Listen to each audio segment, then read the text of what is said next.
আচ্ছা দেখো, এখানে বলা হচ্ছে কি দুটি সংখ্যার ঘষাগু 14 এবং লসাগু হচ্ছে কত 168 যদি হয়, একটি সংখ্যা যদি 42 হয়, অপর সংখ্যাটি কত।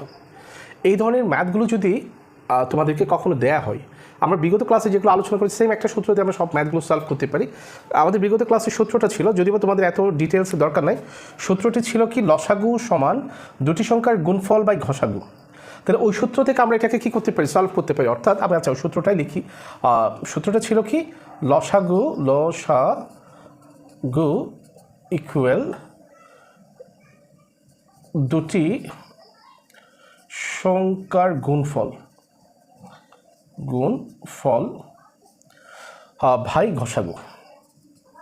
জাস্ট এই সূত্র দিয়ে আমরা আমাদেরকে যেটাই বের করতে পারবো, লসাগু বের করতে বললো আমরা করে ফেলতে পারি, ঘষাগু বের করতে বললো বের করা যাবে।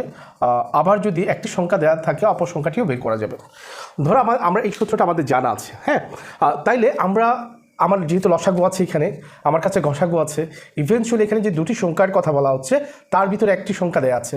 তাহলে আমরা লিখতে পারি, মনে করি একটি সংখ্যা কত, বা লিখতে পারি প্রথম সংখ্যাটি সমান, মনে করি প্রথম সংখ্যাটি সমান কত 42 এবং দ্বিতীয় সংখ্যাটি সমান এক্স ধরি, ঠিক আছে। জিনিসটা আগে লিখলে ভালো হতো, যাই হোক। তো যদি ধরে আমরা এখানে ভ্যালুগুলো বসিয়ে দিই, আমার লসাগু হচ্ছে কত তোমার 168, তারপর হচ্ছে আমার ঘষাগু হচ্ছে 14, আমরা ঘষাগুর জায়গায় কত দিয়ে দিব, 14 দিয়ে দিব। তারপরে আমার এখানে কত আছে, দুটি সংখ্যার গুণফল আমরা একটি সংখ্যা যেহেতু আমরা এক্স ধরেছি, আরেকটি সংখ্যা 42, সো আমরা লিখতে পারি 42 ইন্টু এক্স, ঠিক আছে।